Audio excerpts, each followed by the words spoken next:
Welcome back to a special episode of The Range. Today I'm joined by Jason Richardson, founder and CEO of Bad Birdie. Jason's story is a true example of how someone outside the traditional golf space can step in, challenge norms, and completely reshape the culture of the game. From his beginnings in a non-golf family to building one of the most iconic OG modern golf brands, Jason has carved out a path that blends creativity, boldness, and community. In this conversation, he shares the origins of Bad Birdie, how his advertising background fueled its growth, and the lessons he learned scaling a brand that has helped push golf culture forward. I feel very fortunate to sit down with people like Jason, entrepreneurs who are not only building incredible businesses, but also forging a path for others in the golf space. I hope you enjoy it as much as I did. Welcome to The Range, the podcast where we explore the intersection of passion and business in the world of golf. I'm your host, Ari Ratner, and each episode will dive into the stories of the innovators, entrepreneurs, and trailblazers who are transforming the game we love into thriving businesses. Whether you're a golf enthusiast, an inspiring entrepreneur, or just curious about the business behind the sport, you're in the right place. So grab your clubs and join us on The Range as we tee off into the world of golf entrepreneurship. Welcome back to a special episode of The Range. I'm joined by Jason Richardson, founder and CEO of Bad Birdie. For those of you following along, this season it's all about creators, community builders, and media companies. But when the founder of one of the OG modern golf brands accepts your offer to jump on the podcast, you don't say no. So Jason, appreciate the time. Glad to have you on The Range. Thanks, Ari. Love that you're wearing the shirt too. Appreciate it. Yeah, it's funny. I was thinking about it before we jumped on, and I was going to ask you: is this like wearing a band's T-shirt to the concert, or is this appropriate? I love it. Awesome.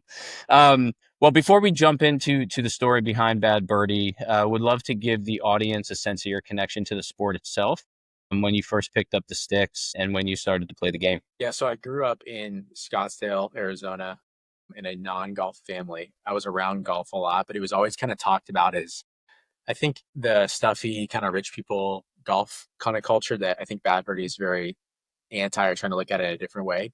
And my really first experience with it was I was a junior caddy up at a country club called Forest Highlands in Flagstaff, Arizona. So my family would go up there in the summers. I was the oldest of three boys, and my brothers were still kind of in that younger age, and I needed something to do. And so my mom and dad signed me up for that. So I started caddying. I was probably one of the worst caddies you could have because I didn't know anything about golf. I couldn't read putts, but I would try to read a putt. So that was my first experience. And Forest Highlands is a really well-known course here in Arizona. It was like top 100 course at the time, and it was very, very strict and proper. Mm-hmm. So I actually like caddied a ton of loops there, but I never played it. And then started that, kind of learned the game through caddying. And then in high school, I worked for a guy randomly who sold golf shafts from all the club fitters here. Mm-hmm. When they would swap out your shaft, they would basically have nothing to do with them. And so he would buy them at a discount. And then I ran his eBay store. So I worked around golf in that sense. And then I remember in high school when I was doing that, I would save up money to go to this local range called Cracker Jacks, which would like bring the ball up for you and you'd hit it. And that was it. So I bought my first set of clubs. Probably when I was like 15 years old. They were TaylorMade burners, the graphite bubble shafts. I remember I bought them at Vans golf shops. They were $200, and it was a 5-iron through pitching wedge. And then I would buy golf clubs at like at a garage sale or just like as cheap as I could. And then I played golf at like the cheapest. Like I would go play in high school, like maybe twice a year, and it would be like shanking balls at the local, really, really crappy muni course. And then I would say I really got into golf in college. When I started to play, there was I needed like a rec credit, and I played, and we had access to a course before 8 a.m. I played every single day my senior year, and I just started playing and learning the game that way. All my buddies got into it. And that's really when I was a young professional working, I had more disposable income. I would go play every weekend and got into it in a very non-traditional municipal way versus like the Forest Highlands Country Club. So when I started Bad Birdie, I didn't even own a golf ball, which is kind of a fun fact. So that's my intro to the game. When I started Bad Birdie, I didn't even own a driver. Like I was very much like you're kind of just like weekend playing it, drinking beers. Like I wasn't near as much as I am into it now. So it's been a journey more into the sport. Now, what about from a fashion perspective? Have you always been into fashion, or is that something that because of the idea you kind of fell into? Yeah, I've always appreciated fashion and apparel from I would say a consumer standpoint. I don't have any background in design or merchandising or any of the traditional things that maybe other apparel founders would. But I always just appreciated looking different than other people. I appreciated what was on trend. I always like to see what the new celebrities wearing or what's the shoes people are wearing. I always appreciated that. So it was really kind of the idea for the company was really kind of a blend of like a hobby, and then I just had an idea to kind of bring some ideas and bring some bold, colorful prints to golf. So Yeah. Well, and I think for a lot of the audience, they've probably seen the episode of Shark Tank that you were on. So this story may be repetition to them, but for those that haven't seen that, talk a little bit about why you started Bad Birdie and just kind of the boredom of what golf polos used to look like and why you wanted to bring some modern or different approach to it. yeah, so I always wanted to start some sort of business. I always liked the idea of starting something, and I wanted to have a side hustle. My other career, I worked in advertising, and so I had a great career there, and I was like, I want to do something on the side. I like playing golf on the weekends, and I just wanted to start a side hustle. I thought it'd be fun. So that's how the whole idea started. And the real purpose behind it was I had to go buy it. I got invited to a golf tournament, and I didn't own a polo like I mentioned. So I was like, I need to go buy a golf polo to fit the bill because I'm playing on a nicer course, I thought. And I ended up buying like a Nike red Tiger polo, which was Sure. cool. But I was just after I played that tournament, I was driving back to LA from Phoenix, and I had a 6 hour drive, and I was just like thinking, I was like, man, that red golf polo is so boring. And like everyone in the tournament was wearing just solids and just very outdated. And I was like, when I go home or in different spots, none of those guys are wearing just solid, boring colors, and neither am I. So I was like, Mhm. why don't I put there's got to be a cool brand I need to go find that puts, fun prints or something. Maybe they just haven't made it mainstream yet. So I got home and Googled it and there was nothing. And so I was like, okay, maybe I can start a little side hustle. I wanted to start some sort of business. And so that was it. And then really over a 6 month period, I lived in Los Angeles. I figured out how to source fabric locally, sublimate it, which is how you print the design on it, how to cut and sew it and make it. And so kind of with this hodgepodge kind of quick turn, kind of figuring it out, I would work nights, weekends, whenever I had time. I would basically try to build this, and I made 100 polos in Los Angeles locally. I built my own Shopify website. I hired friends to be models, and we went to like just a local course and like played golf and shot images, and then launched this brand. Yeah. Which really at the time back then, I mean, there was nothing like that in golf. Golf was still it was very boring, traditional marketing. And our brand was like, or Bad Birdie was like, don't take ourselves too seriously. We crack jokes. We had bold colors. Everything wasn't prim and proper. And so that was really kind of the inception. And then from there, people were like, what brand is that? And it just kind of kept growing from there. Talk a little bit about how your advertising background helped the business early on. Imagine that there was some level of local that you could lean on as you built the brand, but ultimately to scale, right? You have to go certainly national. Talk a little bit about your background and how that may have helped early on Bad Birdie grow. Yeah, so my background was in advertising, and there's all these different areas of advertising. There's like concept creation, and where I was is on the production, like the actual production of TV commercials or photo shoots. So I was working with these art directors and creative directors and talent and these directors that were building these shoots and everything. And I was a producer, so I was kind of the project manager to bring it together. But I would sit there while we're shooting and hear all these people that have had huge careers talk about it. So I got to see cool concepts come to life. And then I got to see other ones totally fail. And I think I just learned through that process. And so being able to go create content and shoot things in a way that was different than traditional golf, I think was one of the main benefits that we had. Like if you looked at golf advertising, it was always a white dude with slick back hair with his shirt tucked in, swinging into the distance. And it was like the same thing everywhere. And so for us to shoot, I was like, I want it to feel like a music video or to feel like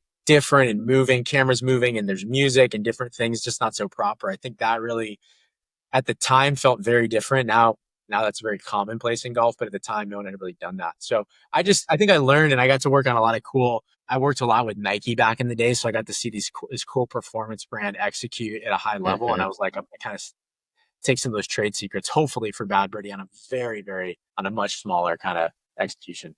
It's funny, and you mentioned it, how a lot of golf brands are doing that now. And I think they're servicing a market that has taken up the sport, right? And I think you should, you and the team should take pride in being at the forefront of that evolution. Talk a little bit about the evolution of the sport and how Bad Birdie has grown with that, or, one could argue has led that evolution or certainly been a big part of that evolution. Yeah.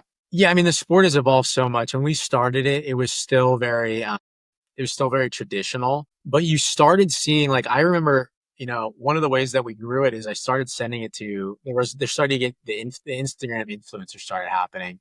And you started seeing some of these OG influencers, like locally here, there's this guy, Cart Barn Guys, who worked at Papago. There was hole in one trick shots. There were a couple, like Colorado Golf Blog. There were these guys that were like showing golf in a way that wasn't the traditional stuffy country club way. And so I started following those guys and I sent them all the polos and they were like, oh my gosh, I love this. And so I would say what we did, the timing was there was already kind of a swell and a wave happening. It started first with content creators and then I was able to just kind of jump onto that. And then I think that wave just kept growing, where golf is a great sport. The culture around it is what has limited it. But it's like, I still think it's like one of the most fun things you can do. People do their bachelor parties around it. If it's your birthday, people are doing it. Like it's just, I think brands like ours, there's other brands in the space that have opened up, and then you add COVID, which really just made it a really accessible sport. It's really just been through this kind of awakening that has made it. It's just broken the stuffy exclusivity of it and made it more inclusive and more open. So, and then you have all these cool brands coming in. So there's so many people thinking about it, and not just on a brand perspective and apparel, but like on golf course experiences. I mean, there's tons of podcasts, there's TV shows about it now, right? Like there's so many ways you can experience it, where 10 years ago, it was literally just like boring golf channel and not necessarily, it was kind of just that traditional golf sicko, where now it's like everyone can kind of watch it. So yeah, and I think there's something to be said about seeing yourself on the screen, whether it's on TV or on YouTube, and to your point, the inclusion of more people playing it, different types of people playing it, even the different types of formats, right? That I think people are attracted to more and can watch easier than sitting down and watching a full day of a PGA event, which a lot of people enjoy, myself included, but the short snippets kind of keep the game fun and more interesting. As an aside, I know going back early on, last week's guest is Terrence Daniels, or was Terrence Daniels, who I believe was an early on model for Bad Birdie. But talk a little bit about when, you said you started with 100 polos. How then did you go from 100 to 200, 200 to 500, 500 to 1,000, and then, as a podcast that is hopefully inspiring other entrepreneurs, we would love to hear that side of the business. Yeah. I think my mindset was always, so it's a bootstrap business and it still is. We have no outside investors or outside capital. And so it's I'm definitely like a profit first mindset, like thinking about the numbers and how far you extend yourself and leverage it. But I mean, in the simple math, right? I put money, I think I put around 20 grand to start the business. And then I sold 100 polos and they were $72. So $7,200. I probably had 3 grand left over from the margin, right? So then I go invest that back into the new polos. And then I just kept reinvesting back into it versus paying myself in a lot of ways. So I think for people listening, it's a lot of delayed gratification. So how do you reinvest and how do you always tweak and optimize? So you never just keep hitting the repeat button. It's like, I'm going to repeat and improve, and then continually reinvest. And then eventually that kind of allows it to keep growing and growing. But it takes a lot of discipline, and it's also not the most like behind the scenes. It's not always like the sexy thing, right? Because I've chosen to do that, right? To get to being able to order thousands of polos at a time, you have to self-sacrifice. You have to pay people before yourself. You're kind of the last to eat. But it's also kind of the fun of it. So hopefully that gives it a little bit of a good answer. No, it does. And I think, as you think about the early journey of Bad Birdie, it started in LA. Yes. Yeah. Right. And now you're in Arizona. Correct. Talk a little bit about that transition, moving from, some would say, the fashion capital of the US to Arizona, where you're from, of course. And also, in parallel, when you decided to go from the side hustle to it being your core kind of day-to-day business. Yeah, to move it to Arizona. At first I had this idea that, hey, we're in LA. We need to, we're in fashion and apparel, but we have to be here. I actually don't think for being in the golf industry, I don't think it's necessary. And there's other brands that have moved outside of, let's say, LA or New York or those big hubs and been successful.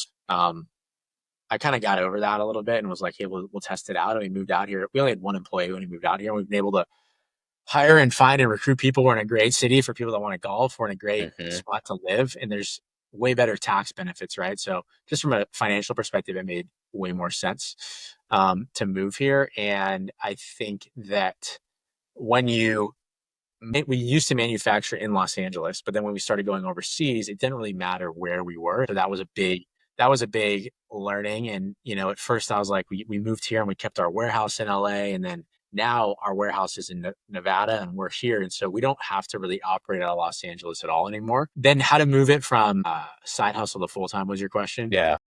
I mean, that's just a sliding scale of, I don't believe in, at least if you're going to bootstrap your business, you have to like max out where you're almost like, I am going to die if I work another hour before you take that big risk. I see a lot of entrepreneurs make mistakes where they're like, hey, I have this idea. I'm going to go all in, put all this money in. There's no mitigation of it. So you have to always be able to fall back. So for me, um, I was at the end of my career, I was a freelance producer, right? So I could pick and choose jobs as they would come in. So I started taking less jobs and working more on the company. Also, too, during that time, I ended up getting married and convinced my wife to live on her salary. So Yeah. that's a different scenario, right? So for me, my wife's a huge part of the story because she supported me and our business in the early days because she had the full-time job and I was off making $0, chasing a dream, paying other people before we paid ourselves. So there's definitely that thing like this. So I always tell people, I'm like, hey, if you want to start a side hustle and you want to bootstrap it, then just be okay working nights and weekends on it. And then if you think you can't do it, max out even more. Or you can go raise a bunch of money and then you can kind of mitigate that. But at least for my journey of the bootstrappers way, I think it's just you kind of slide scale. Yeah. When you started it as a side hustle, was the end goal to, I know you said you always wanted to kind of run a business, but starting it as a side hustle was the end goal for it to be the day to day? No, the goal was I was like, can I make an extra $3,000 to $4,000 a month to pay for a mortgage in Los Angeles? That was the Yeah. only goal. I Yeah. was like, I think I'd have to sell I was like, if I could sell like 500 polos a month and just run this, that would Yeah. be money. That'd Yeah. be great. That was the goal. Yeah, that's amazing. And I don't want to move off talking about your wife because I think talking about a support network as an entrepreneur is really important. And I'm sure there's others outside of your wife, but talk about that community that has helped or has been along for the ride and what they've done to kind of keep you motivated, to keep you from getting too high and also from getting too low. Yeah, I think that network changes as the business evolves because there'll be different levels of where you need expertise or guidance. So in the early days, it was a lot of friends and it was a lot of encouragement, like, man, this is tough. Who do I go to talk about this? Or it was people that, I remember talking to my buddy in downtown Los Angeles and I was like, he got some success. I'm like, I need to go raise money, go raise capital. And he's in finance and he'd been at a bunch of companies that had raised capital. It wasn't a good scenario. And I was like, okay, I'm not going to raise capital. I'm going to bootstrap it. But I could also go sit with someone else completely different. And they were like, you need to go raise money. Like there's all these different kind of scenarios. So you kind of learn who to talk to and where and navigate it. I think one of my mentors now, he said, and he's been very successful in apparel. And he's like, dude, I'm going to take it or leave the advice I give you, even till today. He's like, no one knows your business better than yourself and always bet on yourself are kind of the two things. So there's been a lot of situations where someone has said, do this, and I choose a completely different path. And that's a really scary thing to do. But I'm like, if I really focus on, hey, trust myself, look at where we've been able to grow, then just trying to follow your gut. I think that's a lot of the learning. I think now I have much more of a structured environment where I still have those core friends, but now I'm in, there's business groups of other people that have built their own businesses and you can talk and they're formalized structured groups. So I do a couple of those and you can find coaches and different things to be able to support. But the early days is really more in my mind about a mental state of like, who can support you, who can have your back and who can kind of gut check you because it kind of brings out the best and worst of you in a lot of ways. Yeah. Oh yeah. And I'm sure being in the apparel category is challenging in it of itself. Talk a little bit about, outside of course, designs from early on, now you look at the golf apparel industry and there's a ton of brands out there, probably some popping up every day. Talk a little bit about how to stay ahead of the game and also, how you feel about brands that are not biting off Bad Birdie style, but just more similar than, when you started 8, 9 years ago? Yeah. Yeah. That's been a journey to yourself. That's been a journey for me to understand. I think that one of the toughest things that was hard for me is seeing some of the first knockoff brands and Hmm. realizing they were customers in the early days. I think it definitely kind of hits something personal, because to me, I was like, hey, I kind of had this idea and I made it happen, and now people are going to kind of follow in your success. But then I think if I really think about it, I'm like, well, I was only able to do this because I saw other brands in the space pave their own path. So I think the cycle is, now I try to view it as like it's a form of flattery, and competition is good in the market. It motivates me, and everyone's kind of carved out their own spaces. So I try to not let it bother me as much and really view it as like, hey, we're all making golf better than what it was. We're making it more of a welcoming, fun environment, which I think is true to the sport. So yeah, it still can be frustrating, because then what happens is you see those guys that have made their companies, and people come in and they're doing the same thing they did to me. Hmm. And it creates, the reality of it is, it's really easy to create an apparel brand right now. It's really easy to start companies in general. You can go on Shopify and get it built. You can source really easily. Everything's transparent now. So, it keeps us on our toes on how we continue to grow. And yeah, I mean, it's a super competitive space out there now. So the biggest thing that I am trying to remember and focus on our team is like just what got us here, and what's that core reason that we're here as a brand, and how do we stay true to that. And if and it there's a level of seeing what's happening out there, but also not seeing too much, like, because I've Hmm. definitely looked out and seen other brands making moves in certain ways, and I'm like, it's kind of like a tunnel that leads to nowhere, versus like, people want to come to us for bold, colorful prints, really premium quality products, primarily our polos, and we're going to serve golfers who want to have a good time on the course. Like that, if we focus in on that, like, I need to focus and double down on that versus chasing all these other things and worrying. So it's like playing to your strengths, being Yeah. aware, but hopefully that makes sense. No, it does. And I was actually going to say it's exactly what your mentor said, right? It's believing in yourself and playing to your strengths. As you think about outside of just the apparel industry as an entrepreneur, what were some early challenges that you faced that, looking back, you know, you could smile about and say, glad we went down this road, or man, I wish we would have done that, and things could have been a little easier, even as you're looking back today. Yeah. Yeah. There's so many, you understand like what drives a business and what doesn't. For me, being a solo founder, a business card, office, and title mean nothing. Yeah. Versus sales, right? Yeah. So Yeah. learning that, right? Learning about accounting and what it means to actually keep receipts and detailed reports, and oh, I'll get that later is not always a plan, right? Because I remember spending a New Year's like getting dead, like just at a hotel on a vacation with my wife, being like, I can't go out to dinner. I need to get these receipts in for a deadline. And it was just like all stuff that it's just like, it was like a cluttered garage versus just this thing organized and putting stuff away. You learn stuff on the finance side, that buying inventory sits on the balance sheet and doesn't go through the P&L. That was a big learning. I'm like, well, I just spent 10 grand on polos. Well, if they don't sell, then I don't get to write those off. Right. There's just things like that. You learn about, as the business scales and grows, you learn about just hiring and dealing with people, so tough. Mm. And it's such an opportunity to learn and grow, but over promising things to employees, or and thinking that you can hire a team and it's always going to stay this big. And the reality is, if the company grows, they're going to have to take stuff away from people. And that's really tough. It's tough for me. Yeah. I would say those are kind of the things that come to mind. Yeah, that's awesome. As you think about the future of Bad Birdie, right? You guys have led the evolution. You certainly are a key part in making the sport more fun, and certainly more accessible to people that wouldn't typically play the sport or hadn't typically played the sport. What does the future look like through your eyes for Bad Birdie? Yeah. For me, I think we're going to continue to focus on really quality, well-fitting products that are meant to play golf on the course, right? I think what you see now is you see a lot of brands, like, golf is a lifestyle, right? But we will always be on course focused with a really premium product. And then on top of that, we want to have the best prints and the best colors in the game. So if you're looking to stand out and look different than even the modern golfer, we should be the shop for that. And then I think, aside from the assortment and the product, continuing to show up in ways where our customer is at. So I think we can still grow a lot more at being available in people's favorite golf courses, whether that's their country Mm. club, that's their local muni, whether that's, hey, you can go shop a Bad Birdie retail experience at your favorite mall. I think that's really important. And then, yeah, just our brand. I mean, our brand has always been about making people laugh and entertaining them. And so just continuing from a brand side, when you read our breakfast balls email on Friday, it should laugh and be something you look forward to. When you watch an Instagram post or a TikTok, you should be like, that was clever, that added value. Yeah. And really just going deep on what I think we've done the last 8 years. Yeah, I think that's good business. As we transition to the last portion and talk about some of the similarities between golf and entrepreneurship, I do want to highlight, the bag is behind you, the Taco Bell partnership.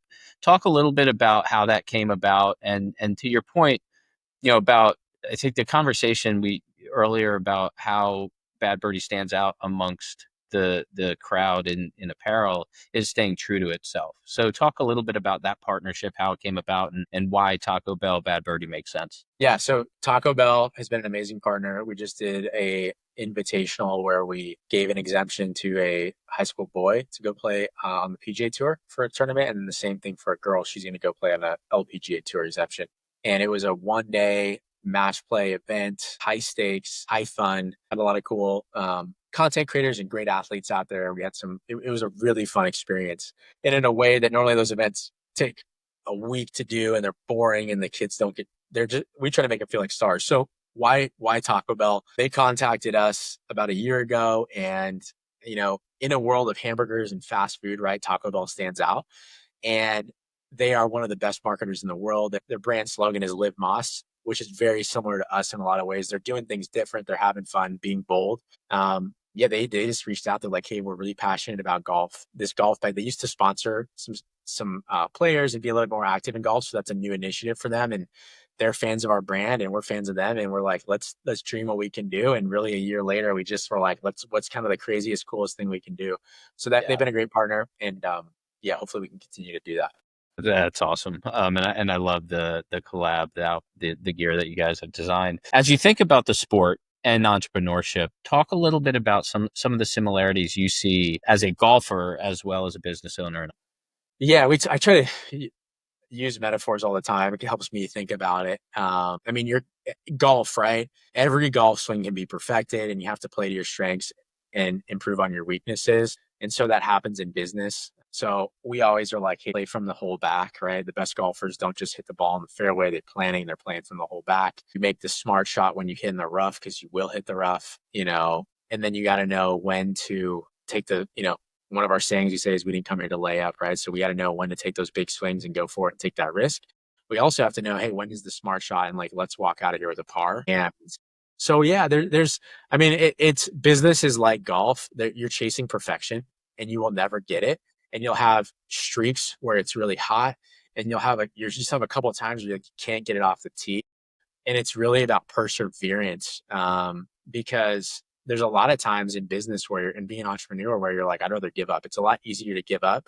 Same thing in golf, right? You go out and you play a couple of rounds. Like we've all, as a golfer, right?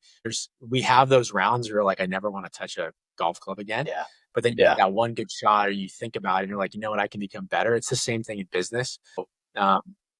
And there's resources to be able to learn and grow. And, you watch your swing back. How would I do that differently? Okay, let me think back through my round. Same thing in the business. How could I have handled that conversation differently? How could I have launched that collection differently? The worst thing you can do is just keep doing the same thing over, like going up to the tee and just slicing it into the woods every time. Like you got to think about how to improve. And the same thing goes for business. That's awesome. As you look back over the last almost 10 years, what is the core piece of advice you'd give to a founder in the golf industry today? Yeah, the one piece of advice that I think always, there's like one, and then I'll say the backup I always think about is the closer you are to failing, the closer you are to success. And I heard that saying, I don't know where that comes from, but it always is in the back of my mind because the harder it gets, most people quit. But if you keep pushing through and staying optimistic and trying different solutions, you generally can find a path forward. That's been my experience. And I think with that is this idea that it's a huge burden to be an entrepreneur and carry the business because you always are getting pressure and trying to troubleshoot. And so in a lot of ways, it's oftentimes it's not the business that fails, it's the entrepreneur that fails. That's a really tough thing to swallow sometimes. continuing to lead a team through a tough time or celebrate the wins. Like it's a very uphill climb at all times. It's high highs and low lows. But in those times where I'm like, okay, this is a tough scenario. I don't know how to navigate it. I'm like, okay, well, just keep trying, do the best you can. And then you may have made the right or wrong decision, but if you keep going, you can figure out a path forward. Yeah, so that was a really long-winded answer. I don't know if that helps. It does, and it's a great answer. Jason, I appreciate the time. I know you're a busy man. Before we let you jump, just a rapid fire round of questions to give the audience a sense of you as a person. Favorite course you've ever played? Bandits. Yeah. Any of those courses? Yeah. How about favorite drink and snack while playing? Favorite snack would be beef jerky. Favorite drink, I love like a good Mexican beer with a lime to kick off the round. Nice. And maybe that leads into the next answer, but do you have another dream collab outside of the ones you've already done with Bad Birdie? Yeah. There's so many ideas out there. I mean, I would love to think about how we bring our colors and our prints more to the golf course. So that could be anything from a golf club to a golf cart to an actual golf course. I think there's a lot of ways we could go. Yeah. That's awesome. Well, I think, I've had a few guests in the Arizona area. I think there's something special in golf in Arizona. Bad Birdie is certainly leading the way. Again, appreciate the time. I don't think people need to hear where to find you online, but always give you the shout out to allow to tell people where to find you. Yeah, thanks. badbirdiegolf.com is the best way. You can find all the links there. Your local golf shop or anywhere that sells golf polos. Awesome. Well, Jason, appreciate the time and look forward to seeing you around. Thanks, Ryan.